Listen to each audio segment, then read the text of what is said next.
Le podcast est une production de Stout.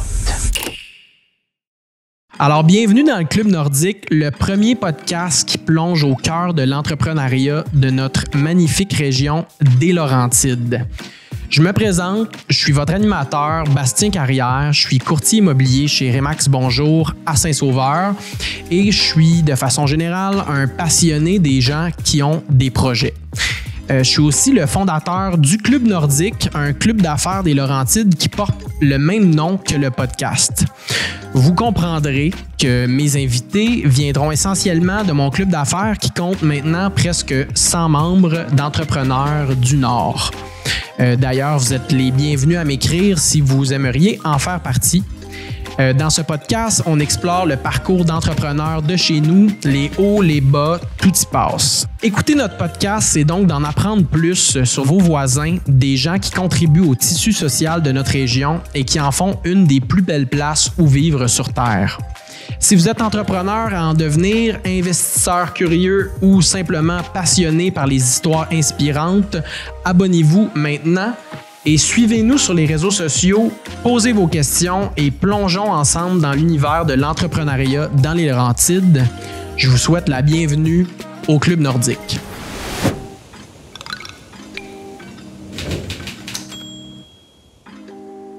Génial, fait que l'épisode d'aujourd'hui va être avec Kaliane, qui est la propriétaire de la Natura Casa. C'est-tu la Natura Casa? C'est la Natura Casa. La Natura Casa. Ouais, nous, on le présente, on le dit Casa, ouais. Mais il y en a qui disent Casa, mais... C'est, pourquoi le nom? Ça a des origines un peu mexicaines ou... Ben, je dirais espagnol parce qu'en fait, j'étais en Espagne, à Madrid, pour un voyage où j'étais au pair. Fait que j'étais hébergée, nourrie dans une famille quand j'ai eu l'idée de revenir au Québec et de créer ma propre entreprise. Fait qu'en fait, autant en italien, en espagnol, en français, ça n'existe pas, la Natura Casa. C'est vraiment de prendre et de créer un peu un mix des deux langues. Oui, je comprends. C'est quasiment comme du latin au final. On sait ce que ça veut dire. Ben oui, ben c'est ça qui est intéressant. C'est ça. C'est qu'on dirait, même en anglais, ils vont comprendre parce que Natura puis Casa, ben, tout le monde en général sait c'est quoi. Puis c'était ça l'idée aussi. OK. Je suis content qu'on commence directement sur pourquoi tu as trouvé le nom parce que c'est toujours l'intro de mes podcasts de se poser la question d'un peu c'est quoi le parcours qui t'a amené à créer ton entreprise. Fait que j'aimerais ça qu'on revienne. Là, tu m'as clairement parlé d'un au pair en Espagne. J'imagine que ça va être un point important dans ton histoire.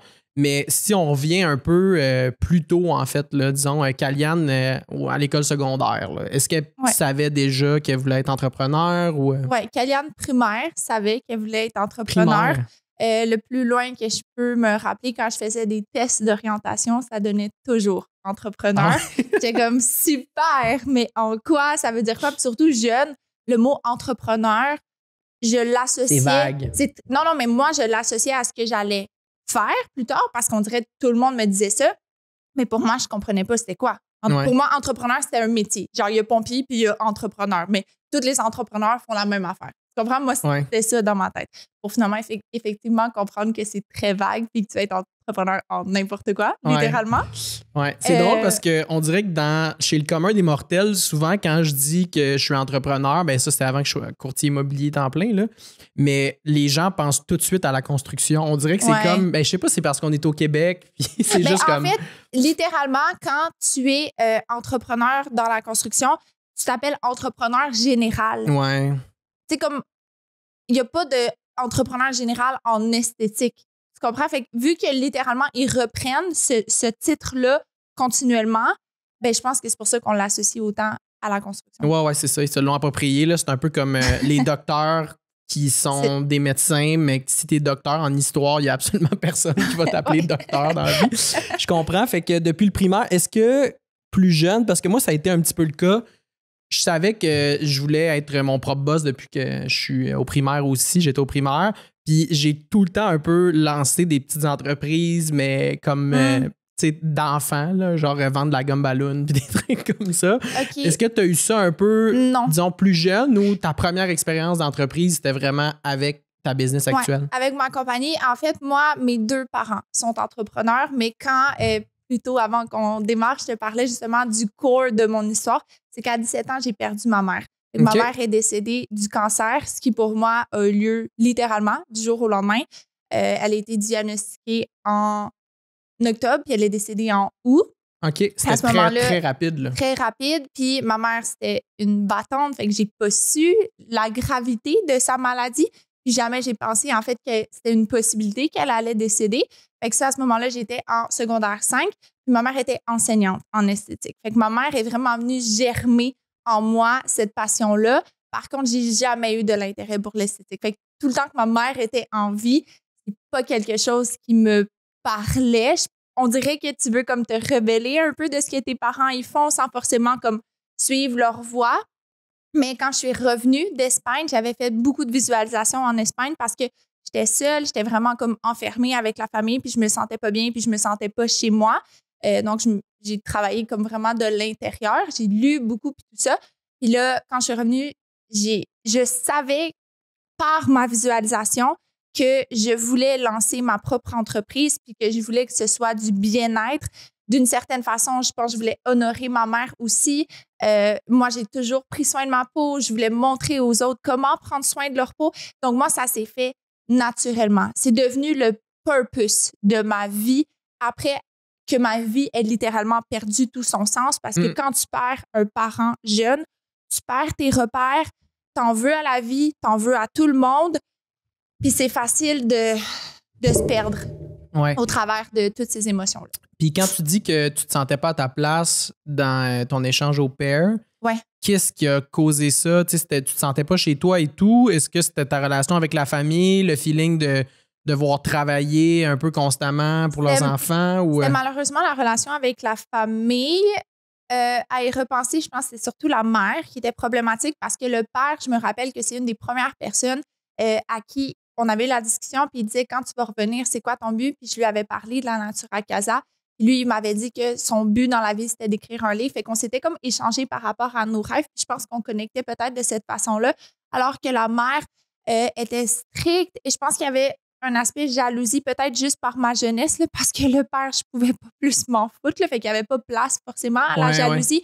Mais quand tu es au père, tu as vraiment une entente qui est assez claire que si tu passes, moi du moins, parce que chaque personne, ça varie, mais c'est le matin, je ne m'occupais pas des enfants. Il y avait une femme, on va dire de ménage, là, une nanny, peu importe, qui était présente, qui faisait de la nourriture, qui allait porter les enfants à l'école. Fait que j'avais la matinée pour moi. Puis le soir, de 3 à 7, fait qu'un 4 heures, chaque jour en la fin de journée, ben, le but, c'était que je joue avec les enfants, mais surtout que je leur partage ma culture. Mais la mère, est-ce que tu es consciente en fait, c'est ça l'affaire, c'est que la mère voulait me faire du ménage. Elle voulait m'obliger à passer les week-ends avec eux. Mais les week-ends, moi, je me suis fait des amis au père aussi. Moi, j'ai essayé de trouver ma place dans cet univers-là. Donc, je voulais profiter de mon temps puis juste respecter de l'entente qui était là. Mais là, elle m'en voulait de ne pas partir avec eux tous les week-ends. Puis j'étais comme, mais je le respecte, mais c'est votre temps en famille, que vous parlez une autre langue, que ils partaient super loin, puis c'est mal organisé. Il y a eu un moment où ils voulaient partir en voyage, puis il n'y avait pas de place pour moi, mais ils voulaient que je vienne avec eux puis que je dorme avec l'enfant. J'étais comme, mais je me sens vraiment pas à l'aise. Il fait 40 degrés, tu dors quasiment tout nu la nuit parce que tu as vraiment chaud. Je me vois absolument pas dormir collé à côté d'un enfant. Je demeure une inconnue. Là. Donc, je sentais qu'ils avaient juste mal organisé leur truc et j'étais de trop. Ouais. Littéralement. Tout le long, tu t'es senti comme ça. Tout à. Mais mon questionnement vient plus du fait que, tu sais, toi, tu venais de vivre quelque chose de super rough dans ta vie personnelle. Ouais. Est-ce que les parents qui t'ont reçu là-bas étaient conscients de tout ça ou tu leur en as pas parlé? C'est vraiment une bonne question. Parce qu'on dirait que dans ma tête, même si tu essaies d'être strict puis d'imposer un peu à ta au-pair ta façon de voir les choses puis l'échange, si tu sais qu'elle vient de vivre ça, toi-même comme mère de famille, on dirait que je te la crée un petit peu sur la personne qui vient chez nous. Là, ouais, mais chaque personne a sa façon. Puis c'est pas tout le monde qui est empathique. Puis ça, moi, je l'ai rapidement compris dans le sens où dans la vie, c'est pas à n'importe qui que je vais aller chercher de l'empathie puis du confort par rapport à mon deuil parce que c'est pas tout le monde qui est prêt à le recevoir. Par contre, chose certaine, c'est sûr que je l'ai mentionné parce que c'est vraiment l'histoire de ma vie. Dans le sens, c'est quasiment comme « Bonjour, mon nom c'est Kaliane, j'ai perdu ma mère à 17 ans. » Tu comprends? Ouais. Donc, je peux pas croire, mais je me rappelle pas leur avoir mentionné, puis sûrement qu'ils étaient pas très ouverts ou empathiques, parce que définitivement qu'on n'a pas été en profondeur dans ce sujet-là. C'est ça. Donc, j'ai l'impression que c'était quasiment plus un employé, puis comme... Ouais. Mais de trop. Le but, c'était la première fois qu'ils faisaient ça. Le but était de vraiment créer un échange culturel, mais pour que tu te sentes à ta place en tant qu'au pair, c'est qu'il faut que les parents ne soient pas toujours là pour que tu deviennes une certaine autorité auprès des enfants.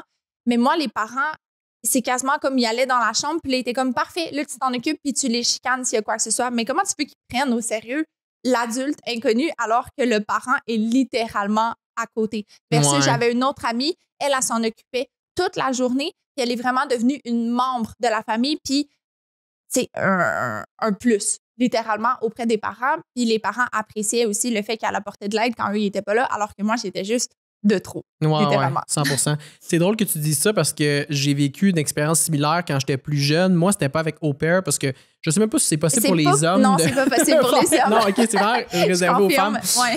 Make sense en même temps. Mais moi, je faisais un programme qui s'appelle Workaway. Je sais pas si tu as déjà entendu parler de ça. Définitivement, oui. Ouais, les gens qui voyagent un peu, la plupart des gens en ont entendu parler. Dans le fond, c'est un site qui réunit plein de sortes de petites gigs partout à travers le monde. Puis tu vas travailler en échange de ta place où dormir puis manger. C'est ça. Puis tu as comme un nombre d'heures. Normalement, je pense que c'est 15 heures par semaine en échange d'une place où dormir puis manger.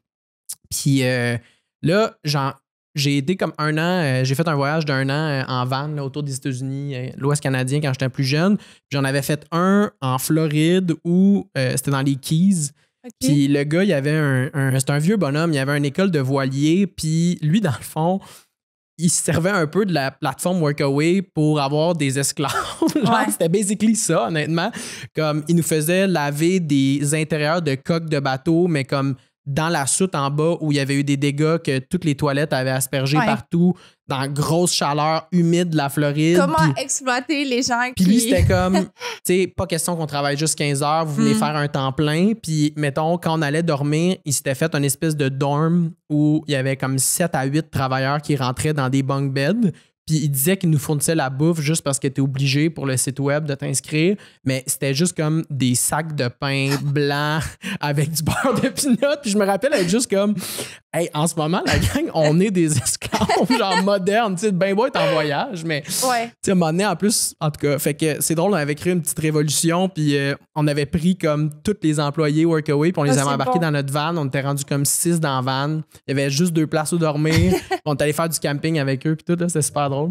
Mais anyway, fait que tu as eu cette période-là, justement, où que tu travaillais en au pair, puis c'est là que ça a germé dans ta tête. J'imagine aussi que le fait que tu te sentais un peu opprimé par cette relation-là avec ces parents-là, ça t'a aussi donné un peu le goût de te dire comme, hey, moi, j'ai goût de prendre ma carrière en main puis d'être mon propre patron, puis avoir à vivre cet échange de pouvoir-là au final. Ben, pas forcément de cette façon-là. Je pense que c'est surtout l'aspect solitude, dans le sens où si j'avais eu vraiment du fun avec eux puis j'avais vraiment connecté, j'aurais moins eu le besoin de vraiment comme aller à l'intérieur de moi. Moi, j'ai vraiment fait de l'introspection. Quand tu es à l'autre bout du monde puis tu es complètement seul puis qu'à un moment donné, de regarder les réseaux sociaux, je pourrais faire ça toute la journée, mais ça n'avait plus de meaning de le faire. Donc là, je me suis dit, là, il faut vraiment que je profite de ce temps-là. J'ai jamais eu autant de temps, littéralement, dans ma vie. Il y a un décalage horaire avec mes proches. Ils sont pas toujours disponibles dans les moments où je suis disponible. Puis juste pour qu'on se situe, là, tu venais de finir le secondaire ou tu avais fait le cégep? Dans le fond, j'avais terminé mon cégep. OK. En quoi? En cinéma-communication. Ah ouais, J'avais eu des super bonnes notes, mais j'étais comme, il n'y a aucune chance que je m'en vais à l'UQAM en comme littéralement tout le monde. Moi, ça me parle pas, ça me fait pas vibrer. Je veux aller vivre une expérience ailleurs. Je veux voyager le moins cher possible, d'où l'idée de au pair puis de Workaway, des trucs comme ça. Fait que c'était juste ça le but. Puis je pense d'une certaine façon, définitivement, inconsciemment, je voulais me retrouver seule puis vraiment vivre mon deuil, me retrouver seule. J'en avais besoin. Moi, mon copain est rentré dans ma vie après que ma mère soit décédée, fait qu'il n'a pas vécu forcément cette transition-là. Il a juste connu comme la Caliane en deuil. Fait que j'avais juste besoin de m'éloigner de tout le monde, de tout ce que je connaissais, puis de pouvoir mieux revenir puis mieux retrouver ces gens-là. Fait que mon chum, ben, il a été extraordinaire. Là. À ce jour, on est fiancés, on est bien heureux. Ça fait 7 ans qu'il est dans ma vie. Fait qu'il a vraiment comme respecté ce moment que j'avais besoin pour moi. Mais ça pour dire que c'est vraiment cet aspect-là de solitude qui m'a fait poser des questions que j'aurais jamais fait avant. Puis quand je suis revenue, moi, l'intérêt, c'est de me trouver. Dans le sens où la Kaliane du passé, elle aime voyager, elle aime magasiner. Tu sais, il n'y avait rien pour me décrire. Puis j'avais ce besoin-là profond de me décrire puis de savoir j'étais qui puis j'aimais quoi. Puis à ce jour, c'est comme la question la plus facile pour moi à répondre. Je ne l'étais pas dans le passé. Fait quand je suis revenue, j'étais comme je suis en mission découverte. Le but pour moi, ça n'a jamais été d'être ma propre boss. Je pense que c'est juste naturellement, je suis faite pour ça. Mais c'était vraiment de créer ma propre argent, d'être indépendante de cette façon-là, de transmettre la passion puis d'être reconnue comme une fille passionnée. C'était ça le but. Puis j'étais comme si ça marche pas, ben ça marche pas. Tout bad, puis je trouverais autre chose. Mais c'est super intéressant que tu dis. C'est une des premières fois aussi que je rencontre une entrepreneur que c'est ça le fuel, en fait, qui l'amène à se partir justement en business. On dirait que les histoires finissent par un peu se ressembler là, quand même dans le monde entrepreneurial. Ouais. Mais j'avoue que cette période-là de notre vie, tu sais, début vingtaine, quand on est au cégep, j'ai l'impression que tout le monde, c'est un peu ça, la recherche de son identité puis de savoir qu'est-ce qu'on veut être, qu'est-ce qu'on va devenir. On finit souvent par le faire par sa carrière, son emploi. Puis je pense qu'il y a du monde qui ont besoin d'aller encore plus loin dans le système scolaire pour trouver ça, de le faire, mettons, le bac en com à l'UQAM ou le bac en télé ou quoi. Tu sais, j'ai tellement d'amis qui l'ont fait puis au final, maintenant, font des jobs incroyables puis ont été capables d'aller vraiment loin là-dedans. Mais je pense que c'est ça le plus important de cette période-là de notre vie, c'est d'être capable de prendre un pas de recul puis d'identifier, en fait, on est qui vraiment puis qu'est-ce qu'on amène, nous autres, à la société. Puis comment on va faire pour triper dans ce qu'on fait aussi. Parce que, en tout cas, mais je voulais revenir aussi à quelque chose d'autre que tu as dit. Tu dis que ton copain est arrivé après que tu aies vécu ça. J'ai quelques amis qui ont vécu des situations semblables que toi par rapport à leurs parents, qui les ont perdus quand même assez tôt. Est-ce que tu penses que c'est une bonne chose que ton chum n'ait pas été avec toi au moment où c'est arrivé, justement, parce que ça aurait été une espèce de un gros clash? Est-ce que tu considères que c'est une bonne chose qu'il soit arrivé à ce moment-là, tu sais, un peu plus tard, puis que tu sois déjà comme plus loin dans ton processus de deuil? Bien, c'est vraiment une bonne question. En fait, moi, dans la vie, comme réponse, après, je vais élaborer, mais moi, je suis vendue à l'idée que tout se passe tout le temps de la bonne façon. Comme rien n'arrive pour rien, tout arrive pour une raison, dans le sens où il fallait que tout se passe de cette façon-là. Tu comprends? Moi, mon chum, je l'ai rencontré au bon timing. C'est vraiment ma façon de voir les choses. Tout se passe tout le temps au bon timing. Mais pour répondre, j'avais un copain quand ma mère, elle est décédée et je l'ai laissé. C'est mon puppy love, mon premier chum. On était rendus là, mais littéralement, je n'avais plus d'amour à donner à personne à ce moment-là. Fait que c'est sûr que si JF, mon chum, avec mon fiancé, il aurait été, je dis jamais mon fiancé, il aurait été, là, on dirait que je le dis parce que toi, tu viens de te fiancer, félicitations. Ouais. Merci. Donc, s'il avait été là dans ma vie à ce moment-là, c'est sûr qu'on serait plus ensemble à ce jour définitivement. Parce qu'à ce moment-là, j'avais plus d'amour. Puis ça a été la même chose avec mon frère aussi. On est deux personnalités complètement différentes. Mais mon frère, lui aussi, avait une copine, puis il l'a laissé parce que c'est immense, ces émotions-là. Ouais, j'ai l'impression que c'est ce qui arrive un peu tout le temps dans ces moments-là, surtout quand on est plus jeune, parce qu'on n'est tellement pas outillé à vivre ce genre de situation-là. Puis de devoir gérer en plus une relation du secondaire ou du cégep, que c'est tout le temps un peu chambranlant comme les bases de ça. T'sais, on est un peu ensemble parce qu'on est ensemble. Ben au final, oui, puis aussi, même en amitié aussi, là, moi, du jour au lendemain, à 17 ans, je suis devenue une adulte. J'ai compris c'était quoi la vie, puis les réalités de la vie. Puis j'ai eu beaucoup aussi de responsabilités sur mes épaules du jour au lendemain, là, d'une façon normale que tu n'as pas à 17 ans. J'ai vécu des déménagements, j'ai tout à gauche, à droite, littéralement, là, ça te tombe dessus. Donc, les relations en général auprès de toi, il y en a que ça a été des pauses, on s'est retrouvés, mais c'est comme tu n'as pas le choix, tu évolues. Tu étais là, puis là, bam, tu es rendu là. C'est pas tout le monde qui est capable de te suivre là-dedans. Puis ça vient avec une frustration au début parce que toi, tu vis quelque chose puis tu aimerais que les gens aient les bons mots pour toi. Personne ne peut comprendre. Personne ne peut te dire les bonnes choses pour t'apaiser. Tu sais, comme je me rappelle, à ce moment-là de ma vie, je consultais une psy qui était absolument merveilleuse. J'étais comme, je suis tellement tannée que tout le monde me dit ça va aller. genre, ça va pas. Ouais, Ça va pas aller. Ouais. Puis là, il était comme, ouais, mais ça, laisse-le aller. Comme les gens, ils tentent du mieux qu'ils peuvent, puis choisis à qui tu prends le temps d'en parler, comme que je t'ai mentionné plus tôt, puis mon Dieu que ça, je le sais. Je peux pas avoir des attentes ou des déceptions envers des gens qui ne comprennent pas ou ne savent pas d'une certaine façon comment réagir à ça. Puis on peut pas leur en vouloir là, à ces gens-là. C'est juste de mieux choisir à qui tu t'offres puis qui est capable de le recevoir d'une certaine façon. Ouais. Puis c'est drôle que je reviens à quelque chose que tu as dit plus tôt, puis ça rapporte à ce que tu viens d'expliquer. L'empathie, c'est pas quelque chose qui est simple pour tout le monde. Puis je pense que ça shift vraiment les gens parce que même les gens qui sont très empathiques, qui sont capables de s'identifier dans ce que l'autre vit puis de revivre les émotions de la personne devant eux, c'est pas tout le monde non plus qui est capable de bien gérer ce qu'ils vont en faire de cette émotion-là puis comment ils vont l'adresser.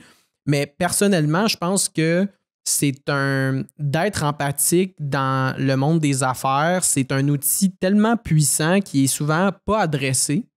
Puis on se connaît pas encore beaucoup, mais je le vois tout de suite que tu es ce genre de personne-là qui a beaucoup ça en dedans d'elle puis qui est capable de s'identifier à la personne devant elle. Puis je pense que quand tu es dans le service à la clientèle particulièrement, c'est tellement puissant d'être empathique parce que dès que ton client rentre, tu es capable tout de suite d'identifier qu'est-ce qu'il est en train de vivre, pourquoi est-ce que je vais servir cette personne-là, à quoi je sers, à quoi la Natura Casa peut servir dans le parcours de cette personne-là, puis comment je peux rendre sa vie meilleure. Puis, tu sais, des fois, on en a tous vu, là, justement, des entrepreneurs en construction ou du monde qui ont des business, c'est très rough and tough, puis ils en vont quasiment promener leur clientèle. Moi, je suis convaincu que c'est pas viable à long terme dans le marché actuel, en 2023. Là. Fait que je pense que c'est une qualité que tu as qui clairement t'a aidé à bâtir ce que tu as en ce moment. Puis on le voit aussi dans tes réseaux sociaux. Tu sais, tu me disais, ça m'étonne pas que tu aies étudié en communication. Cégep, en passant, là, t'es très active. Tout est dans tout. Ouais, exactement. Puis j'ai vraiment cette mentalité-là de tout ce qu'on a fait dans le passé qui avait absolument aucun rapport au final avec les produits de beauté, de soins naturels, finit par tout scier d'une façon ou d'une autre. Puis, tu sais, les entrepreneurs, on est du monde qui font de tout le temps, puis on a 48 000 chapeaux à porter. Puis je pense que ça se sent tellement dans tes réseaux sociaux que les gens ont le goût de te suivre puis ont le goût d'embarquer dans ce trip-là que tu vis. T'sais. Ta business, ça a l'air d'être trippant. Même, tu sais, moi, là, je ne vais jamais travailler de ma vie dans le monde des produits naturels. Make sense, là. Mais en te voyant aller, tu sais, c'est tout le temps... On dirait tout le monde en fait partie un peu, là. Dès qu'on commence à te suivre un peu, puis on est comme, hey, on a le goût que ça marche, cette affaire-là. Puis merci. Moi, je trouve, en tout cas, que c'est quelque chose que les gens ne prennent pas assez en considération quand ils se lancent dans l'univers médiatique des réseaux sociaux, que tu finis par étaler un peu ta vie en ligne.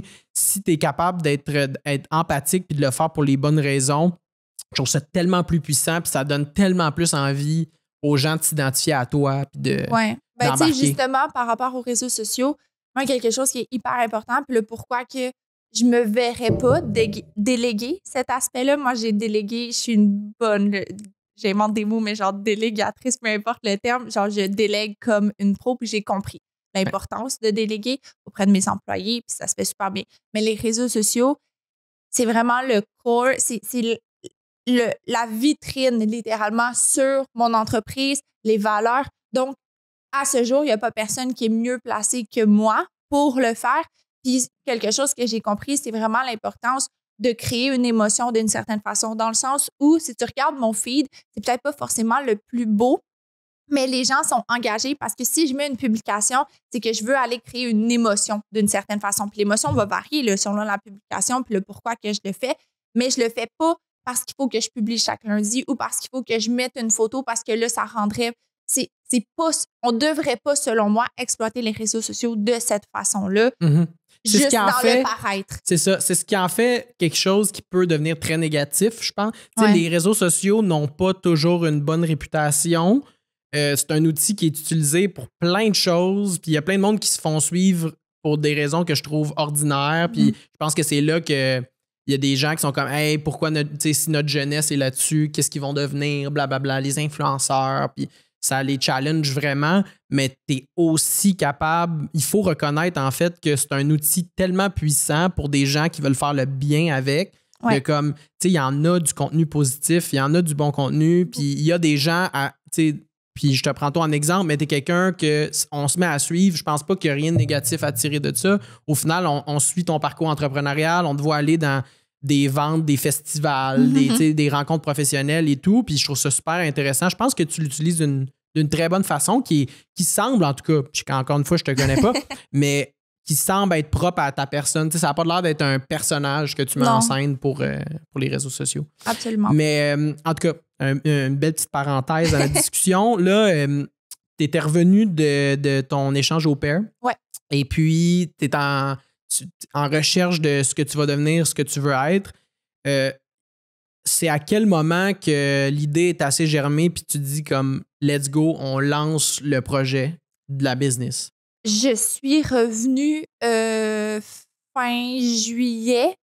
J'ai appelé mon père en pleurant, puis j'étais comme, papa, je peux plus rester ici plus longtemps, s'il vous plaît. Ah, tu l'as coupé court? Ben, j'étais censée être là 3 mois, j'étais là 2 mois et demi. Genre, chaque jour était compté sur mon retour, ça le faisait plus. Bref, je me sentais absolument plus à ma place. Puis, écoute, je suis revenue de mémoire fin juillet. J'étais censée revenir quelque part au mois d'août. Puis le 15 août, c'est la date officielle de la Natura Casa. Donc, genre, 2 semaines après, En quelle année? 2018.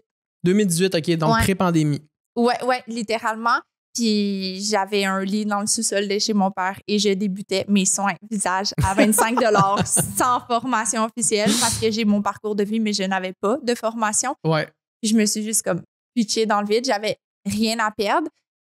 À ce jour, avec ma réalité étant plus vieille, une maison, moi, mon copain, on le vit parce qu'il est désormais entrepreneur général tout nouvellement. C'est vraiment un challenge. C'est très difficile. Plus la vie avance d'une certaine façon, tu as des responsabilités financières. C'est pas facile se partir en tant qu'entrepreneur. Moi, j'avais rien de ça à mon âge. À 20 ans, j'avais pas de stress financier. Mon père, je vivais déjà avec mon chum, mais mon père m'offrait littéralement le sous-sol au complet pour le faire. Tout s'est bien déroulé, puis je suis 100% reconnaissante et je reconnais en fait cette chance-là qui est différente d'une personne à l'autre.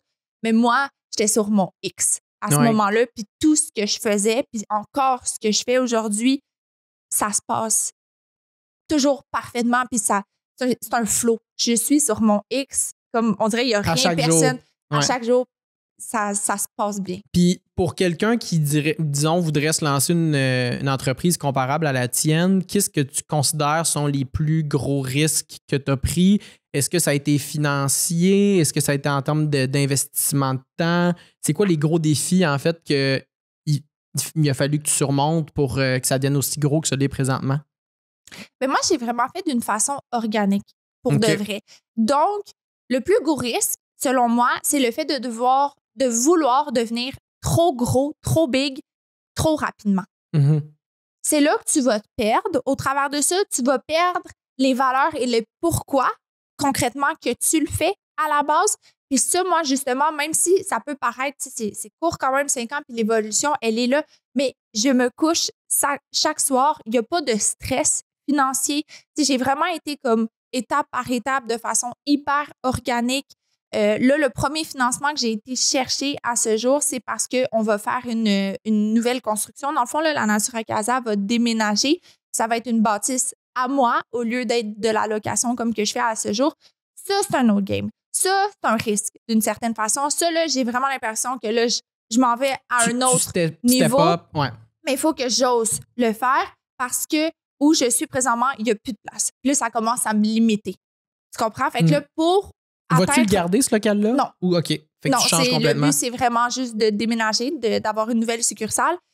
Fait que selon moi, c'est juste d'être conscient de chaque sou que tu vas investir. Dans mes débuts, j'avais pas, puis je l'ai pas encore, le packaging parfait. J'ai réutilisé des tonnes et des tonnes de boîtes de carton quand je ship mes colis. Même s'il était écrit quelque chose, tu le bords, tu mets un cœur, tu écris emballage 100% recyclé. Il y a plein de façons que j'aurais pu faire pour aller optimiser l'apparence. Mais au final, moi, ce que je mise depuis le jour 1, c'est le contenu, littéralement.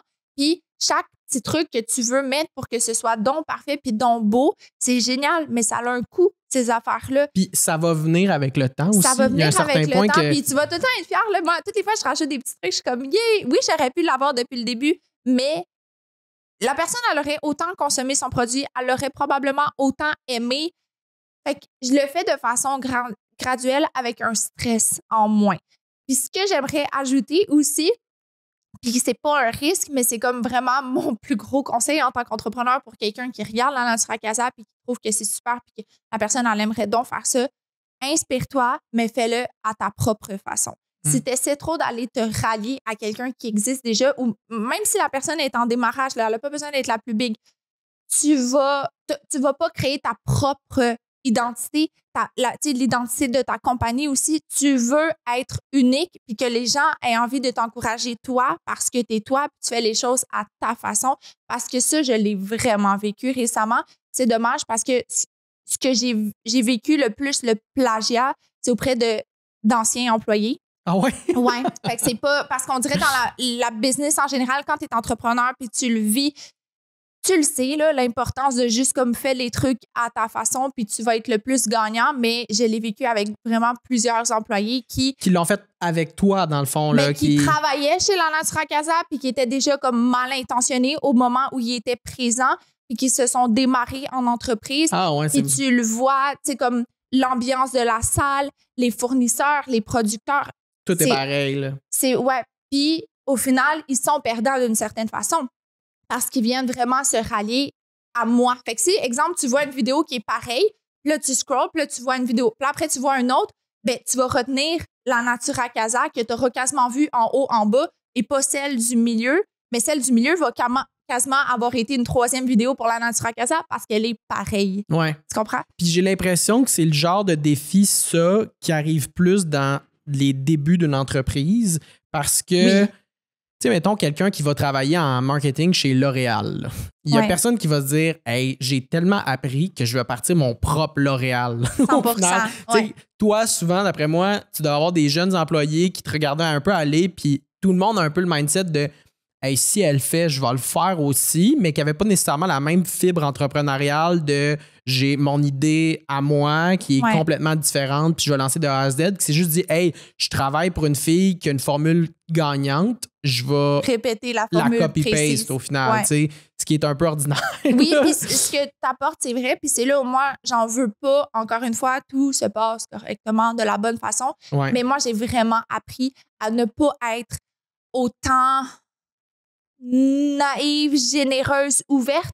Il faut que tu aies un petit jardin une secret. Petite distance avec. Puis c'est drôle que tu dis ça parce que j'en parlais avec la gang du Baumier qui sont venus la semaine passée enregistrer un podcast. Puis ils me disaient que eux, ils ont vraiment voulu créer l'esprit de famille dans leur restaurant où ils se mettent sur les deux propriétaires se mettent sur un pied d'égalité avec le reste de la gang, les employés et tout. Ce qui est super sur papier. Puis ça crée une belle énergie au travail, mais à un moment donné, ils se sont rendus compte que là, des fois, il fallait travailler, puis ils étaient en train de gérer quasiment une rencontre de psychologue avec une des employés, puis devoir prendre du temps parce que l'autre rentre pas, il est une demi-heure en retard parce que ils considèrent que les proprios, c'est leur chum. Puis tout ça, c'est un des plus gros défis, je pense, qu'on peut avoir à partir du moment qu'on a des gens qui travaillent avec nous / pour nous.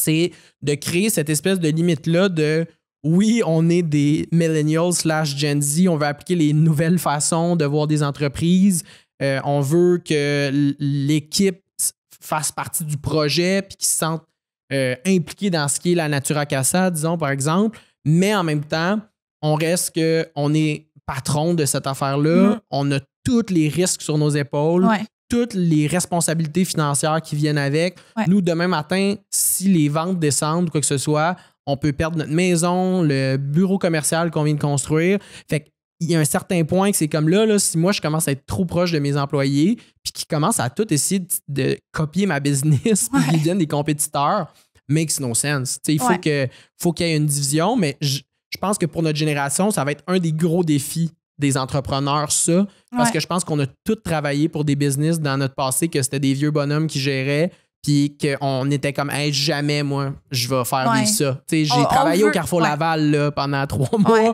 puis ma gérante, j'étais comme laisse faire, tu sais, comme tu m'impressionnes pas, je connais plus d'affaires que toi, puis tout, fait que t'es comme je vais pas le faire le jour que moi je vais avoir mon entreprise. Ouais, mais c'est qu'on veut mieux faire, mais il faut faire attention, puis il faut mettre nos limites, mais on va apprendre. C'est comme moi, récemment, ça m'a coûté 5 000 $ de contrat d'avocat parce que ce que j'ai vécu dans le passé, je le revivrai pas. Je ferai pas 2 fois les mêmes erreurs.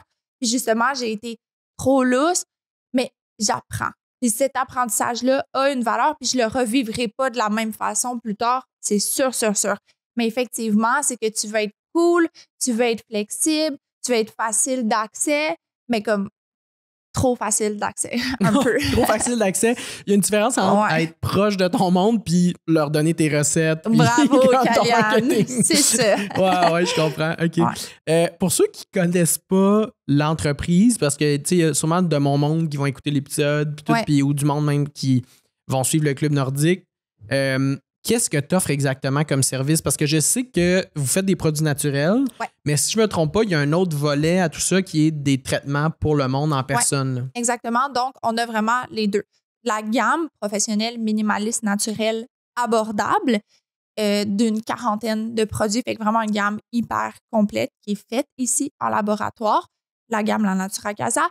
Et on travaille avec cette même gamme pour offrir nos soins. Fait que déjà, en partant, nos soins, ils sont uniques d'une certaine façon parce que tu retrouves, il y a beaucoup de salons au Québec que d'une place à l'autre, ça va être la même gamme avec laquelle ils vont travailler. Fait que déjà, en partant, nous, cette approche-là, elle est unique d'une certaine façon. Puis on offre des soins esthétiques vraiment complets, aller de l'épilation au laser, aux soins visage, microdermabrasion, soins du dos, traitement capillaire qui est comme un massage de 20 ou 40 minutes des cheveux, de la pure détente. Ça, c'est comme un traitement qui pogne vraiment beaucoup parce qu'on fait des vidéos TikTok et les gens capotent à juste voir le ASMR puis tout ça. Fait que nos soins sont vraiment complets puis nos soins se différencient parce que c'est quasiment un entre-deux entre un soin visage et un massage.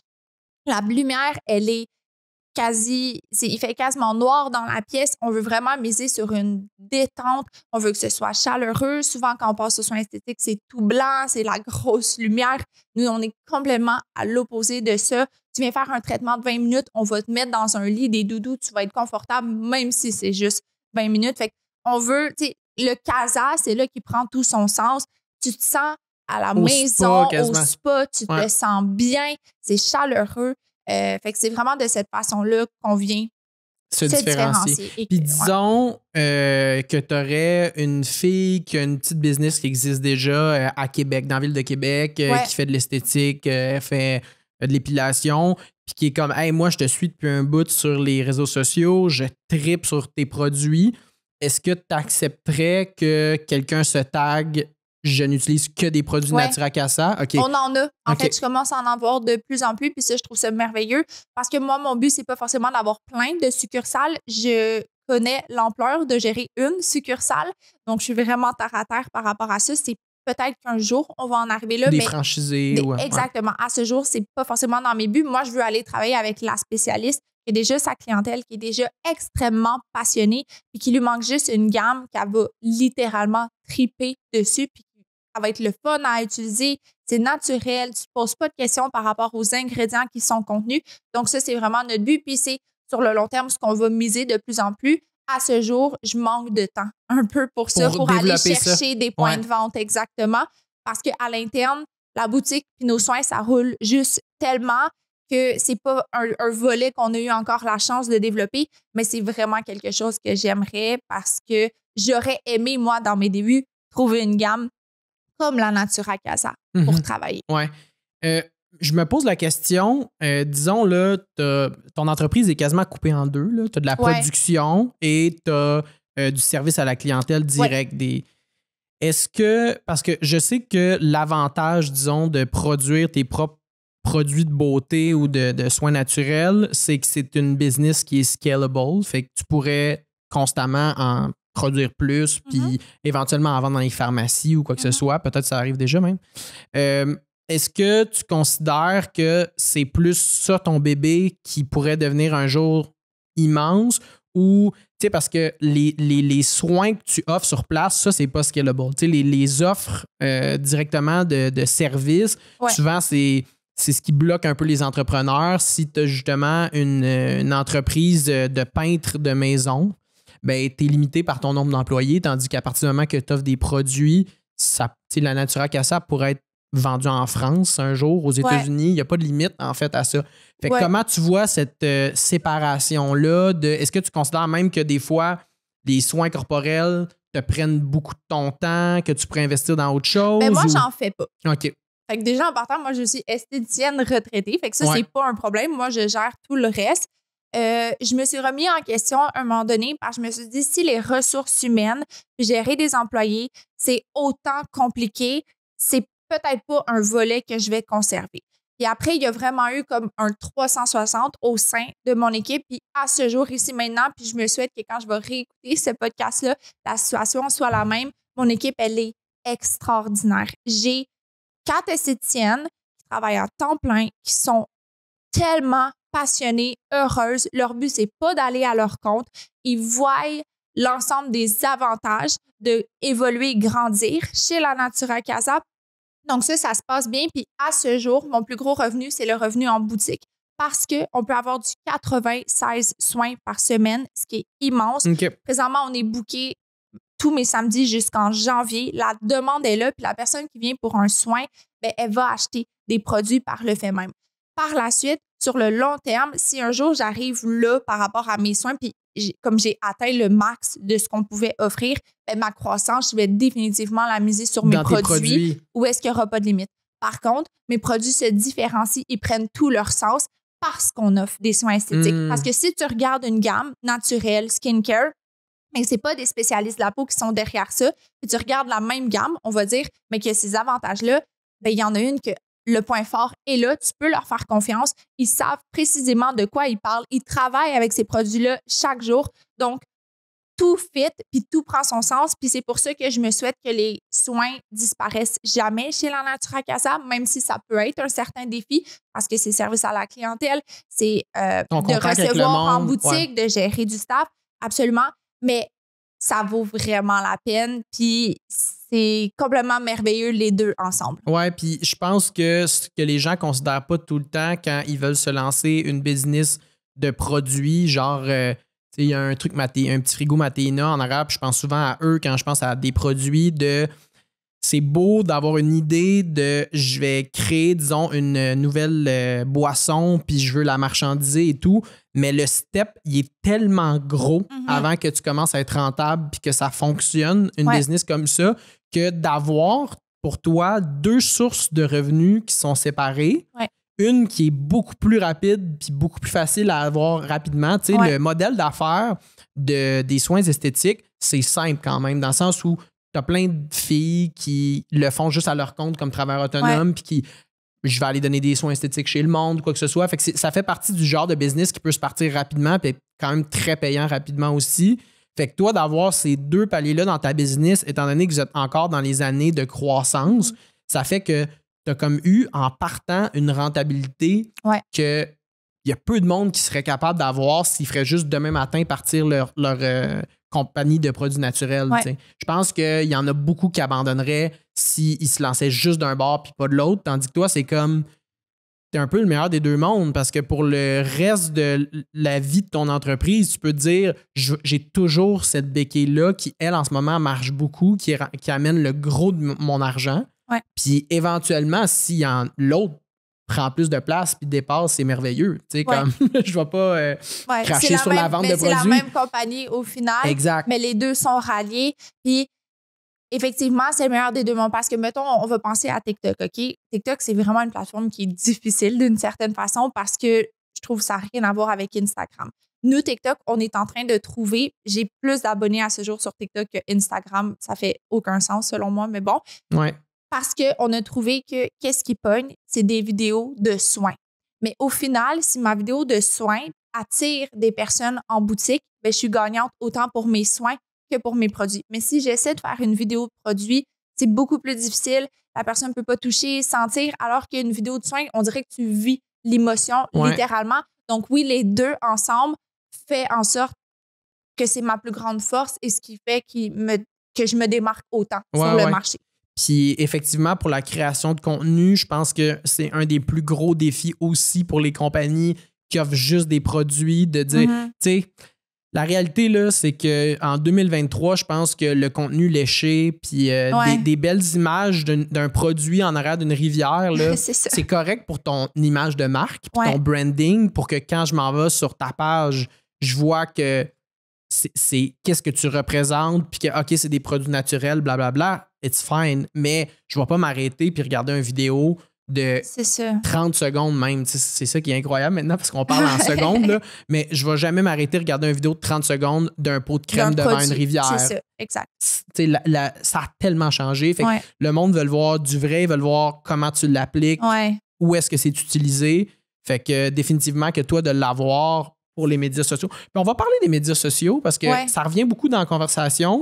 J'ai l'impression que c'est quelque chose qui est très important pour ta business, qui a été un vecteur incroyable. Moi, mon speech, c'est les plateformes, elles sont gratuites et elles sont là.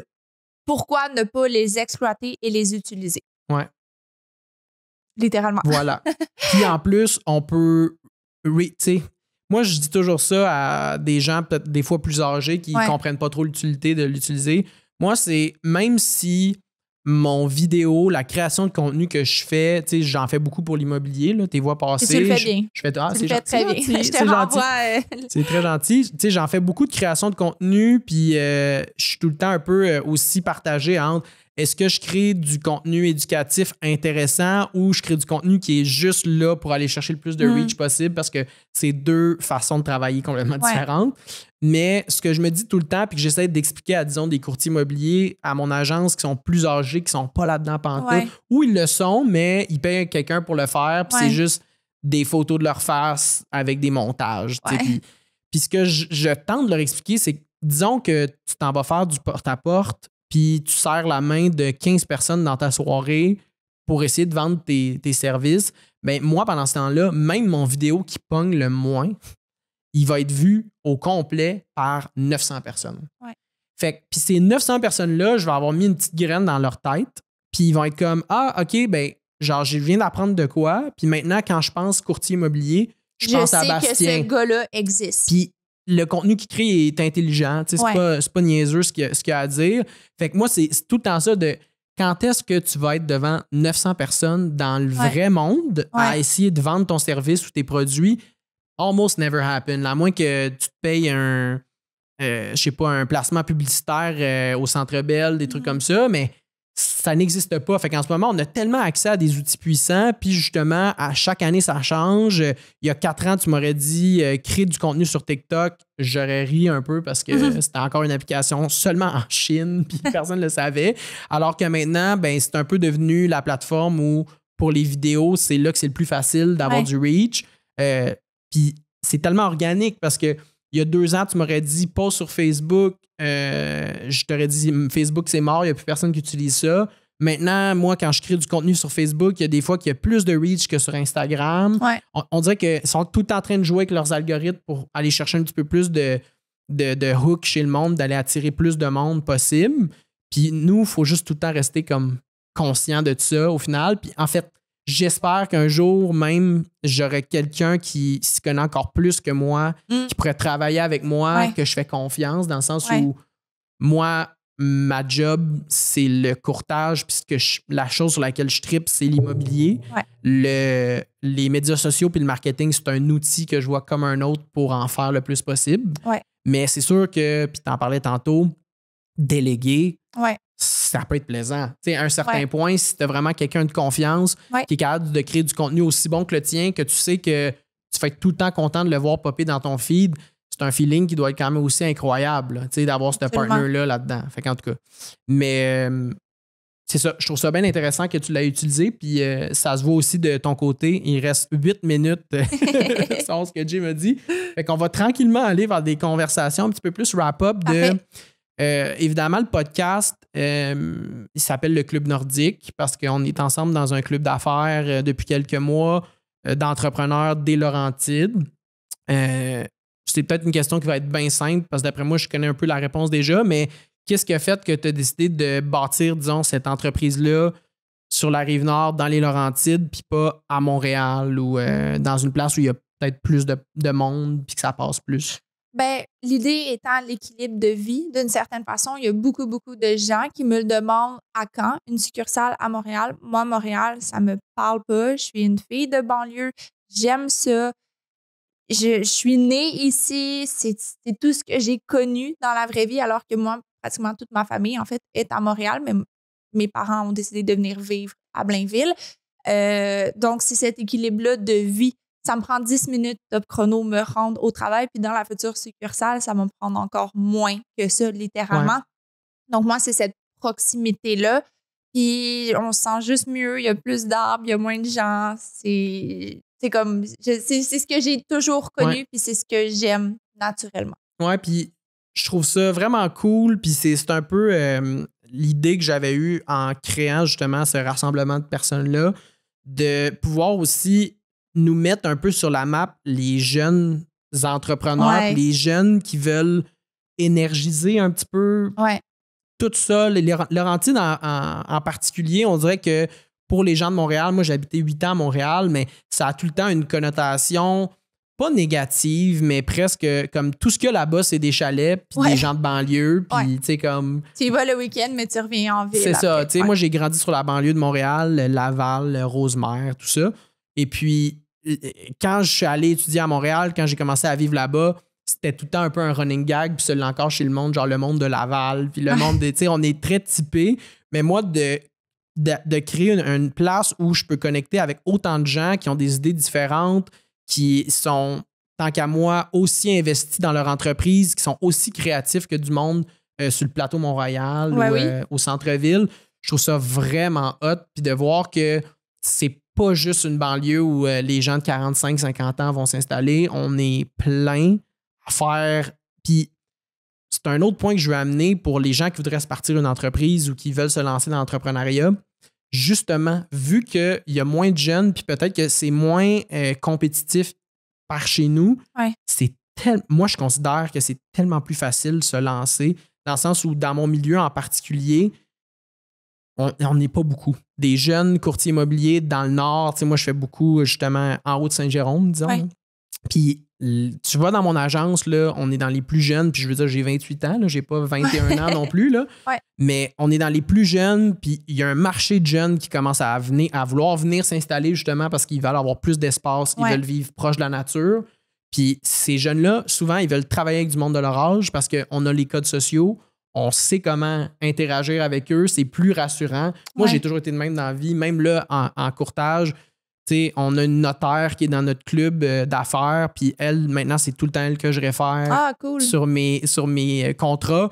Puis tout le monde est tout le temps comme hey, c'est tellement cool de travailler avec Marie-Pierre parce que comme on se comprend, il n'y a pas l'espèce de mon notaire, puis je veux dire, je veux pas être âgiste, là, mais moi, à chaque fois, des fois, je travaille avec des gens qui sont plus âgés, puis on dirait qu'il y a tout le temps le poids de hey, moi, j'en connais plus dans la vie. Fait que écoute-moi, puis peu importe ce que tu as à dire, tu te trompes, là, ça. Oui. Bien, ça, c'est vraiment vrai. Moi, j'ai acheté 2 maisons dans ma vie. Ouais. La première transaction étant avec une notaire, on va dire, d'expérience. Ça faisait vraiment longtemps. J'ai jamais autant détesté l'expérience. Ouais. J'étais comme, c'est complètement horrible aller se faire notarier, sérieusement. Puis finalement, mon achat le plus récent, c'était avec un gars que, je sais pas, je lui donne... mi-trentaine, gros max. C'était tellement agréable comme transaction. C'était smooth. Tu sais, le gars, il était pétillant. Oui, effectivement. Mais là, après, ça varie. Parce que je suis sûre qu'il y en existe des plus vieux qui sont autant pétillants. Mais tu sais, c'est un peu comme... Puis je vais finir sur cette note-là, mais on dirait que toutes mes amies, quand tu passes à la vie adulte, il y a il arrive à un point où tu as besoin d'un comptable. Puis tout le monde fait juste affaire avec le comptable de ses parents. Parce que quand t'es ado, c'est juste, il n'y a rien, je comprends rien. Fait que je prends mes affaires. Puis je trouve qu'il y a toujours un clivage du moment où, hey, le comptable de mes parents, il a tellement une grosse clientèle, puis je suis tellement pas important pour lui qu'il répond à aucune de mes questions. Fait que ce moment-là, moi, je trouve que c'est ce qui définit le plus l'âge adulte. C'est à partir du moment que tu as ton propre comptable. Puis souvent, moi, en tout cas, encore une fois, c'est quelqu'un de mon âge où des fois, je l'appelle, puis je suis comme « Hey, Kathleen, je pense que j'ai foiré sur ma déclaration d'impôt, puis blablabla. » C'est plus facile. En tout cas, moi, je trouve ça plus simple. Puis ça va de soi, là, dans le sens où, comme je dis, on a les mêmes référents, on est tous sur Instagram, on est tous sur TikTok. On vit un peu la même vie, fait que je trouve ça plus simple de référer du monde de mon âge, puis de bâtir une communauté aussi de jeunes entrepreneurs, de la relève entrepreneuriale. Je trouve ça juste beau à voir. Puis là, ça a commencé, on était 30. Au deuxième meeting, on était 45. Là, on est rendu 80 sur le groupe Facebook. Oh mon Dieu! Puis ouais, fait que je vois qu'il y a comme un engouement en ce moment qui est en train de partir. Puis on dirait que dans ma tête, je veux que ça ait aucune limite ou autant qu'il y a de monde qui veulent venir, ça va me faire plaisir. Puis... Ben, bravo pour ça. Pour de vrai, parce que de mémoire, je te l'ai déjà dit, mais comme c'est vraiment chouette. T'es pétillant comme personne, t'as des bonnes idées, va savoir où ça va mener, l'ensemble de tout ça, mais tu viens vraiment comme semer des petites graines. Puis moi, j'étais pas certaine au début, j'étais comme OK, tu sais, je suis bien dans mon confort, aller jaser avec plein d'inconnus. Pourquoi? Je jase déjà avec plein de gens à la boutique. Puis j'ai vraiment apprécié l'expérience pour de vrai. C'est vraiment trippant. Ouais. Donc, va savoir où ça va mener tout ça, mais c'est génial. Exactement. Bon, ben génial, on va finir là-dessus. Puis d'ailleurs, s'il y a du monde qui nous écoute, qui sont des entrepreneurs ou qui veulent lancer leur entreprise, le Club Nordique, c'est un club d'affaires qui est ouvert. Donc, juste m'envoyer un DM ou m'envoyer un courriel, puis on va vous ajouter au groupe. Ça va nous faire plaisir que vous veniez au 5 à 7. Donc, merci beaucoup, Kaliane, d'avoir été présente. C'était un super beau podcast. J'aurais pu jaser avec toi encore 2 heures, puis j'avais beaucoup d'autres questions à poser. Mais on va te réinviter éventuellement. Ça va être super la fun. Merci. Merci à toi. Bye-bye.